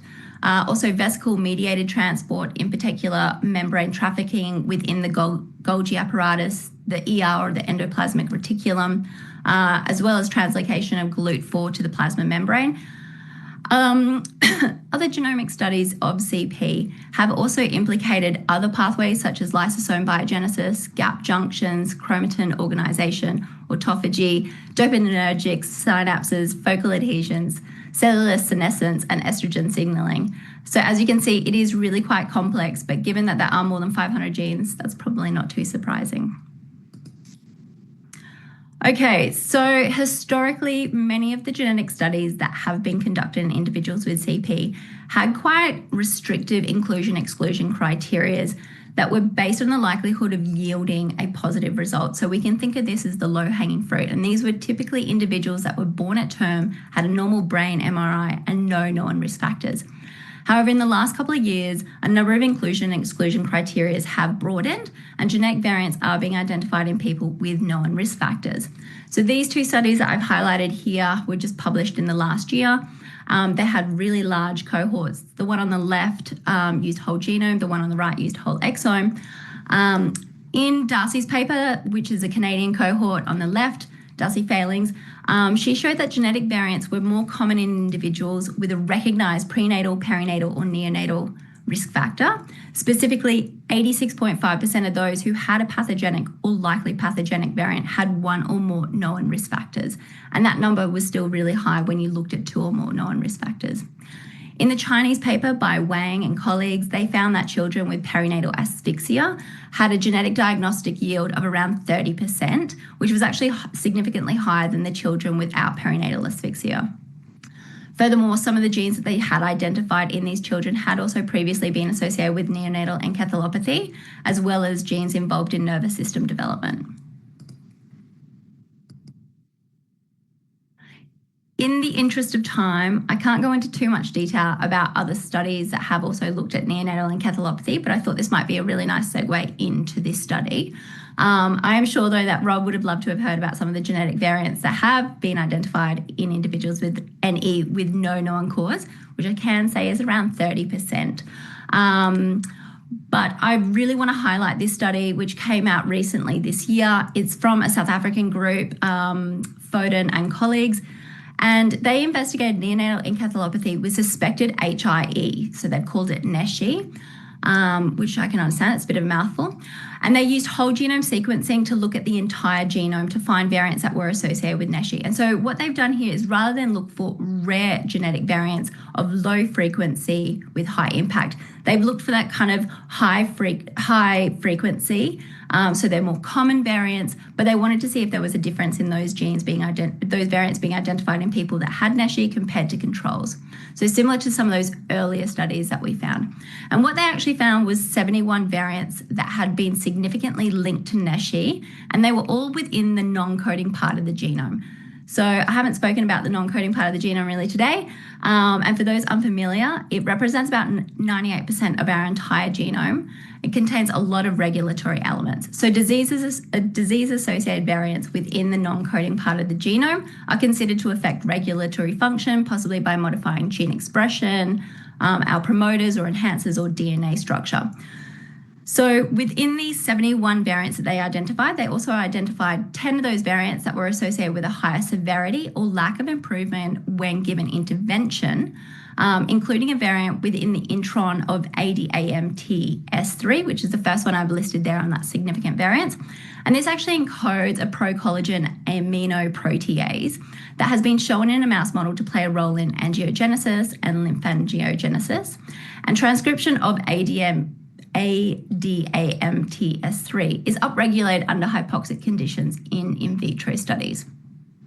Some of the other significant variants that they identified within intronic regions of genes such as PARKM, which is associated with protein degradation, SLC03A1, which is involved in inflammation, ZGRF1 involved in DNA repair, and also genes involved in synaptogenesis. Okay, so just to end my talk, I'm doing great on time. I would just like to talk about some of the clinical red flags for those of you that might be interested in case you do have families that might be talking to you about genetics. So obviously, one of the earliest ones that we've known about is consanguinity because we do have that enrichment for those rare recessive alleles within families. The presence of congenital anomalies, I haven't had an opportunity to talk about that today, but these are strongly associated with a genetic cause. Normal brain MRI, I've obviously touched on that a little bit today. Intellectual disability. The mismatch between perinatal history, brain MRI, and motor phenotype. There is a great study that was just recently published this year by Esther Tanzis in DMCN, and this really exemplifies this work really nicely. More than one family member affected, dysmorphic features, and I've also included these final two, and I've obviously colored them red because they should also possibly be a red flag for maybe something that isn't cerebral palsy, and that's of course where there's progression or regressive clinical course, even after the initial diagnosis of CP, but there is obviously a changing phenotype, as well as unexplained biochemical or metabolic disturbances in the individual. And I would just like to end by saying thank you very much. This is my team at the Cerebral Palsy Alliance Research Institute at the University of Sydney. Yana, thank you. That was just a fabulous talk, and congratulations on your PhD. It's obviously a really exciting new world, and I noticed that Rod and Nadia were sort of talking on the chat about is it time to be doing genomic testing on all babies diagnosed with cerebral palsy. Can you give us your sense of what you've given us the red flags. Do you think that we should be confining genomic testing to those with red flags, or should we be looking more broadly than that? I think it's, look, if it was up to me, I'd love to say everyone with a neurodevelopmental disorder should really have access to this technology, but we do also have to be pragmatic with resources. Unfortunately, that is absolutely not a space that I'm in, but I am well aware of it, and we do hear about it from some of our friends that work in that space that are also clinical geneticists, genetic counsellors. There is a real shortage. We do need to upskill in that space so that families are getting adequate counselling, as well as being looked after while they go through that process. I think though, as I didn't have a lot of time to talk today, I think one thing that I would love to touch on is that our genome is really important across so many different areas. There is also really interesting research that's coming out now about how our genome can also influence our way that we might respond to interventions. There was a wonderful study that shows that subtle common variation within the dopamine pathway, within about sort of 9 or 10 genes that are involved in the dopamine pathway, are really important for our way that we respond to intervention. And what they showed is that there's a real Goldilocks point. So those that are maybe low responders within the dopamine system, they can actually be treated or given rewards to actually improve that response. But those that are already really good responders didn't actually need any additional therapeutic intervention. So I think that's a really lovely way for us to also consider how important our genome is beyond the scope of just etiology. Great, thanks, Yana. And we're going to hand over to Michael in a minute, but I just noticed he's put a really helpful comment in the chat that microarrays are easy, have a 7 to 15% yield. If there are any red flags that includes a clinical mismatch, then maybe you go on to whole exome sequencing. Yes, absolutely. Thank you so much. Just a fascinating area. I've learnt so much about cerebral palsy tonight. Yana, thank you. I'm now going to hand over to Michael, who might want to have an initial comment about genomic testing, but then he's going to move us forward and talk about what's the place of stem cells and are they at the future in cerebral palsy. Michael, thank you so much for joining us tonight. Right. Thank you so much for being here. It's such an exciting meeting, Sue. So wonderful, and I'm really, really enthusiastic about the work in the chat. So just to link in, I'll touch on genomics a little bit in this talk, but I think if my rule is in this space is that if it smells funky, it probably is. So if you've got a suspicion that there's dysmorphic features, that something's not quite right, that this should be a child who has a different phenotype, or their MRIs don't match, then I would be pushing for whole exome sequencing, but I'm part of that church. Right now we're going to talk about stem cells and are they the future. I want to start though with a bit of a story, and this is going to be a story that we take across, and many of you may know that we had a child in Australia who was treated with stem cells outside of a clinical trial as part of a clinical compassionate access. I've put in QR codes, so if people are interested, and I've asked Bella to circulate those at the end with a follow-up email. So if you want to scan this as we go along, most of my slides have a QR code on them. So Zara was 6. She had cerebral palsy, GMS level 3. She had autologous cells stored, so she had her own stores available to her, and they were a high dose, and we gave her stem cells. So I guess the question is, why? Am I mad? And is this something we should be considering? So I want to take us back a bit and take us, as the counsellors I work with say, back to a safe space. So the safe space is science for many of us. And I want to take you through the science, and that's really why I provided those articles for us to see and to reflect on. Because I don't think I'm mad, and I think given the opportunity, I'd do it again. So there is lots of preclinical research, and we've already heard about Professor Susie Miller and the lab at the Hudson and the work that they have been doing over a long time now. There's been more than 40 studies done. There's lots of animal models, and as Ewan Wallace said in 2015 at a meeting of the Australian Association of Cerebral Palsy, no more animals need to die to show that stem cells work, and I'd stand by that. With massive that's been busted open, I think, with this data, and yet there's a barrier. And the challenge I have for you, and what I really want to pose as my question for everyone, is why is there this barrier? What is it that's standing in our way, and why aren't we doing this more?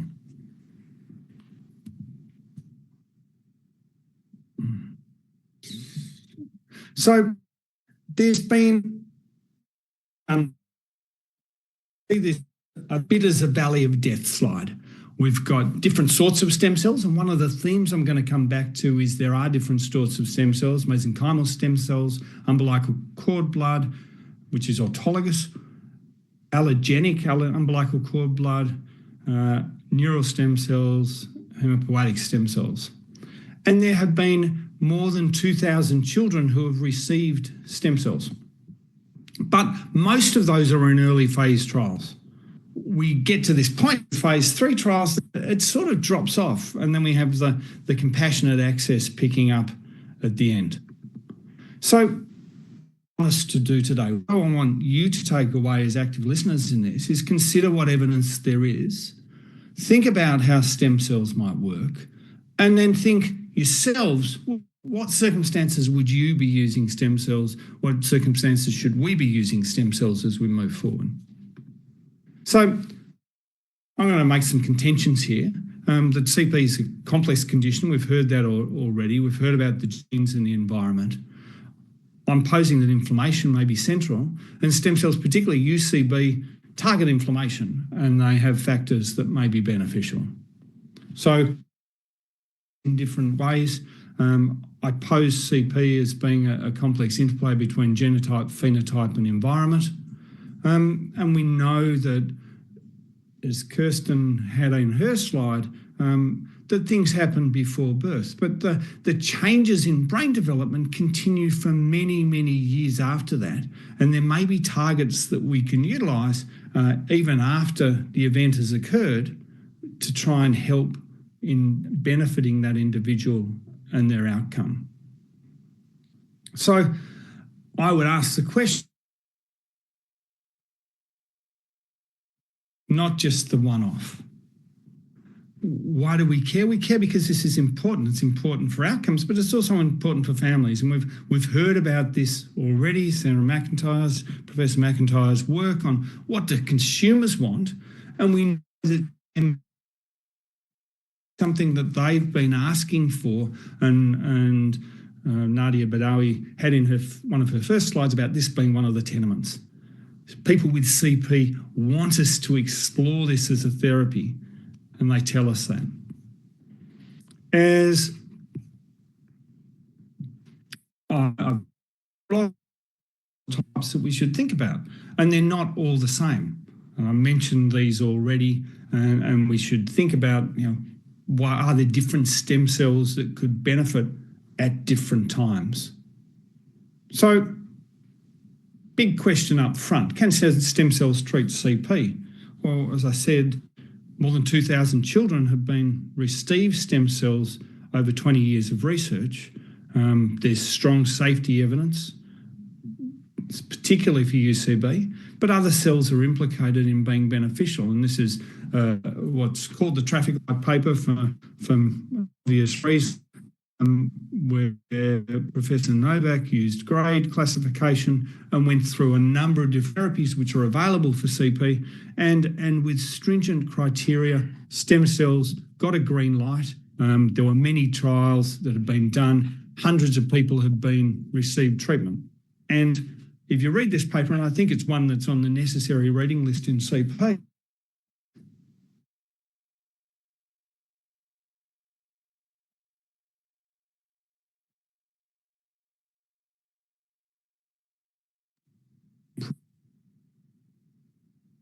Sorry, Michael, we're just getting a little bit of interference there. Oh, do you want me to go back and be emphatic again? Yeah, maybe it's your emphatic monitor that it's just cutting you out. Yeah. Apologies. Maybe I bumped the microphone. Yeah, there might be a little glitch in the audio. Thanks so much, Tar. So the different cells that we have work in different ways. We thought a lot about, is a cell, do they engraft, do they replace injured cells? Well, unless they're neural stem cells, they don't. But they are anti-inflammatory, and they do have trophic effects that can benefit the way that the brain responds. So let's see.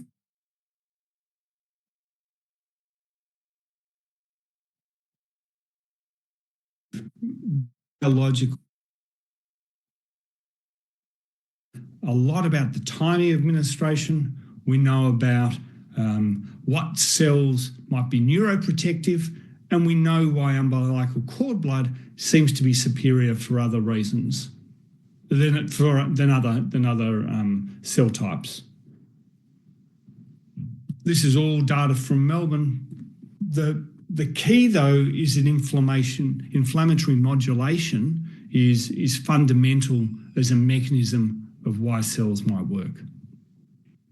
So we've traditionally had this pretty short-term view of brain damage, brain repair that exists over days to weeks, and we think about it in the in-uterine environment in the NICU.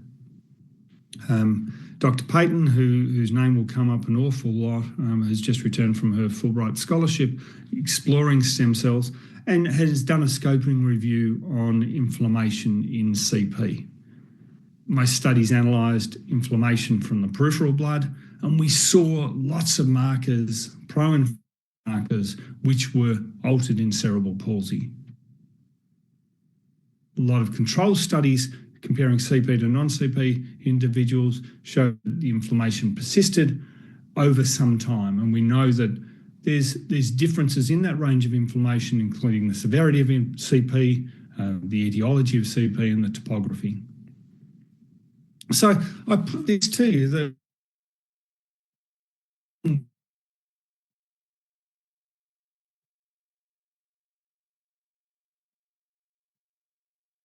more time that we can potentially treat individuals with CP with immune modulation. This is going back to some of the science, and you may recognise James Revistas, who was a PhD student who did not only cord blood work but also some of the early melatonin trials. This is one of his sheep studies where he looked at TNF-alpha and showed that in the setting of UCO in the early phase, cord blood took away the inflammatory cytokine, TNF-alpha. He also showed that cord blood very nicely was able to decrease macrophages and microglia within brain tissue, and showed that cell death was improved in the UCO lambs who received cord blood. More importantly, though, the lambs were better, and they went from being sick NICU lambs to ones who were able to stand up and walk around. He did lots of other work within this and looking at MRI markers, and that's only a couple of segments of the brain. Maddie Payton, in her PhD, was looking at different cell types in an inflammatory model, thinking back to Rod's demonstration of Alistair Gunn and the original lamb cooling model. Maddie emulated that, but then also gave pro-inflammatory stimulants, and found that both UCB and mesenchymal stem cells were able to decrease inflammation, but the UCB was not only protective against cell death, but protected the white matter.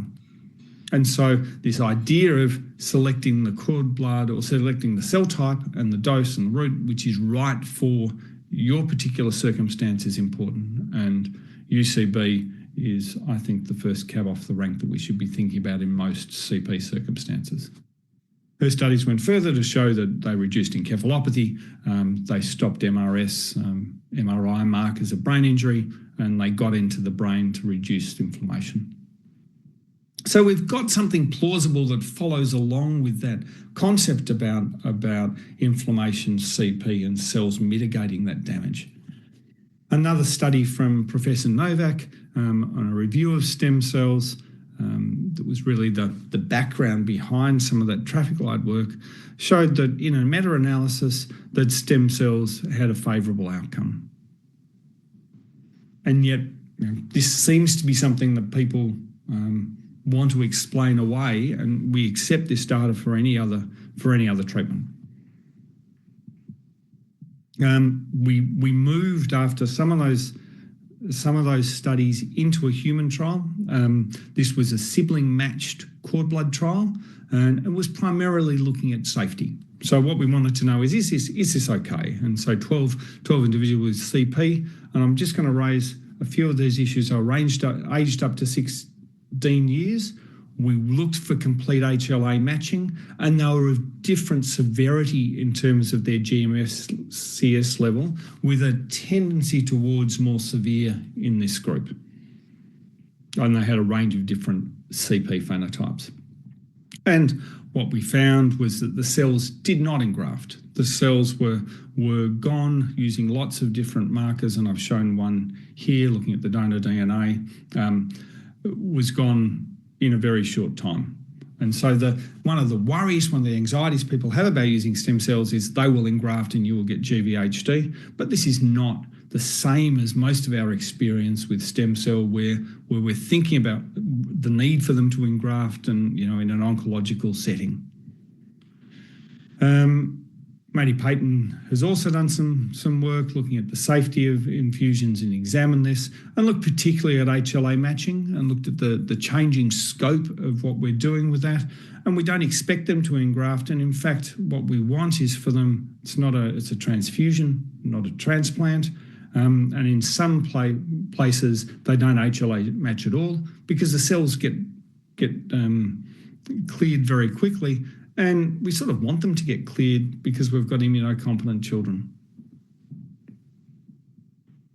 So we've got this challenge existing, that even though we've got that lollipop plot where there is a move from the phase 1, phase 2, people haven't done what's considered the phase 3 trial. And so Doctors Megan Finch-Edmondson, Madison Payton and others then moved to do what they called an IPDMA. And there's just some data behind this. So they looked at these umbilical cord blood, they looked at the 15 studies, the 7 randomised controlled trials, and they did what we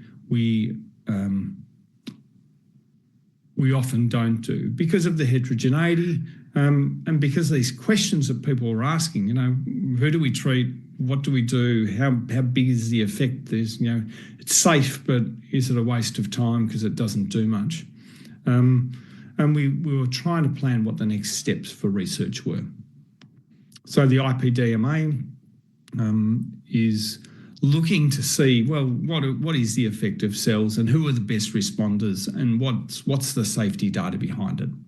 And the way they did it was that they wrote to people who had done the trials, and they obtained data from around 500 participants. They looked where the placebo control was, they looked to harmonise the data, and they reloaded that and reanalysed it themselves.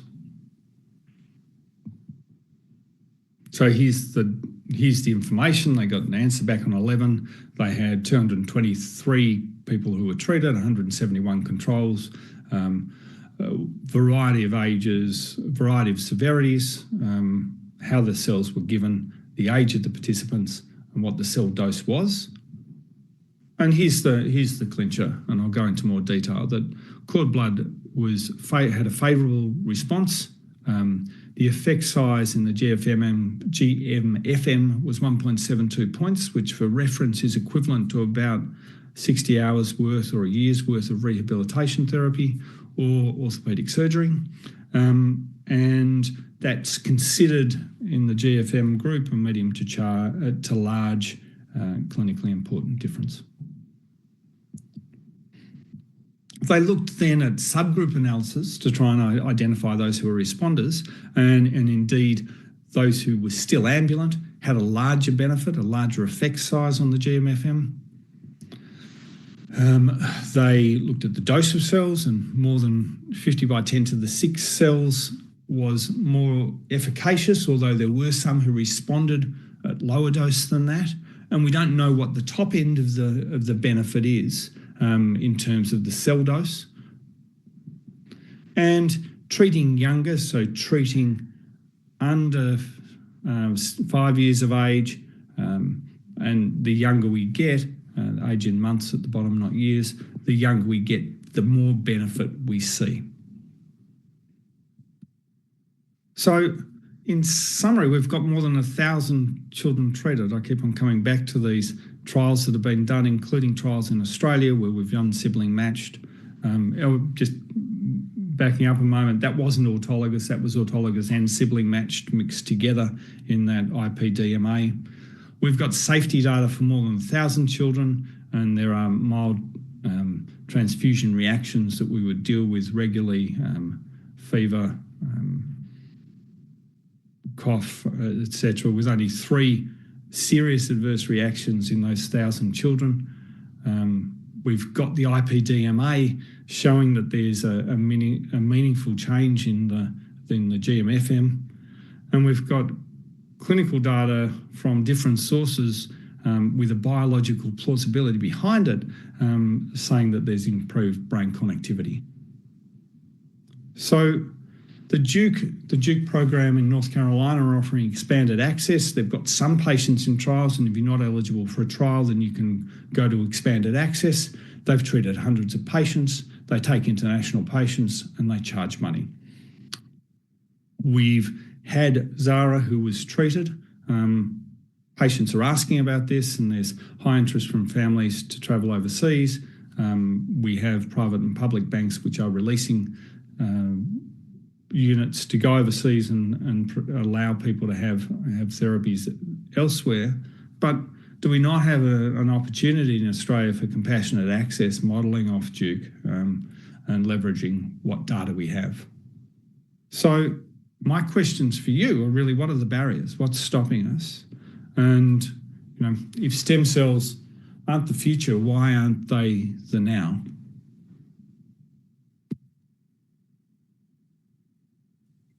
Michael, thank you.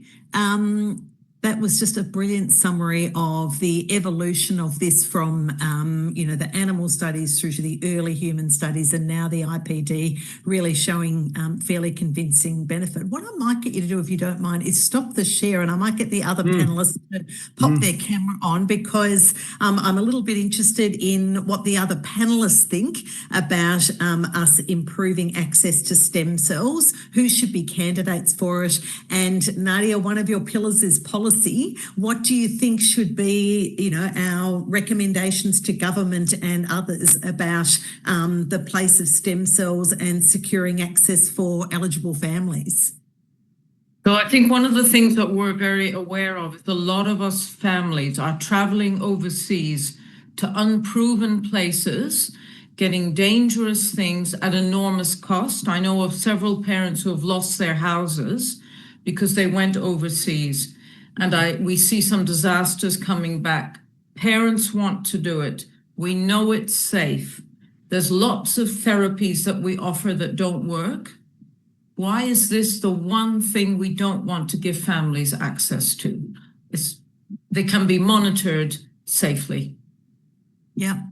And a question in the chat is, could we be thinking about giving it early after an HIE event, for example, or at what time do you think is the optimal time? Just noting, Michael, your data saying that kids getting it earlier got greater benefit, and maybe kids in an earlier stage of progression, that is those who are ambulant, got more benefit. Is earlier better? Yep. So I would love to see a time, Sue, where we don't know, not everyone with HIE developed cerebral palsy, and Atul Malhotra, who has really been instrumental in the perinatal space, is doing a trial of just that at the moment, showing that autologous cord blood can be taken and reinfused with Lindsay Zhao. And if you look at their papers, they're fantastic. Lindsay's done a fantastic review of cord blood in the neonatal space. And so I recommend, if people are curious, and I want them to be curious about this, I want us to be asking why not, to have a look at that paper. I would be advocating at the moment for us moving through the early diagnosis process, and as soon as we know someone is high risk of CP, and as soon as we know that they have an ambulant predicting hind, that would be a time that I'd be advocating that we with the knowledge that they're high-risk CP, that we think about infusing. That would be my dream. Yeah. And a question from John, who probably asks you this at home, Nadia. So should we be encouraging, more women to collect cord blood? It seems to me like we went through a little bit of a cycle where a lot of people did it. Then we sort of felt like, gosh, this is quite an expensive thing that we are recommending to families. Is there yield in it? What would be your view, either Michael or Nadia? I can have a go at it first, Nadia, and then you can. So many companies are offering sibling matched storage for free if you have a child with cerebral palsy. We don't have the jurisdiction permission yet, but I'm hoping that we move towards that because the trials include sibling match as well as autologous. I would like us to be using the public cord blanks. There are thousands, tens of thousands of units stored in that situation. And, you know, for people who evolve to have CP, there's a lot of work going on in that space so that we can do the definitive allo trials in Australia. They're just expensive and we need to believe that there may be some benefit. I have no reason not to believe. And for a treatment which is low tens of thousands of dollars, to provide a benefit equivalent to surgery, which we enrol people for, I think is a fairly basic decision to make. I don't know, Nadia, if you want to add on to that. No, I totally agree. And I think that paper from Megan Finch Edmondson and Iona and Madison, all of you on it, is about, also shows an effect, which with rehab is pretty, you know, it's good. It's as good as other things that we do. Yeah. Great. Hey, look, thank you all. This has just been an absolutely fabulous session. And if I know we're a couple of minutes over, but I'll try and do a brief recap. But first, I just want to do a shout out to the clinicians, the clinician scientists, the epidemiologists, and the basic scientists who are in the audience tonight. I can't name you all, but it's so wonderful to see so many of you joining us tonight. Thank you for all the work you do. If you weren't doing what you do, we wouldn't be able to do what we do. So thank you.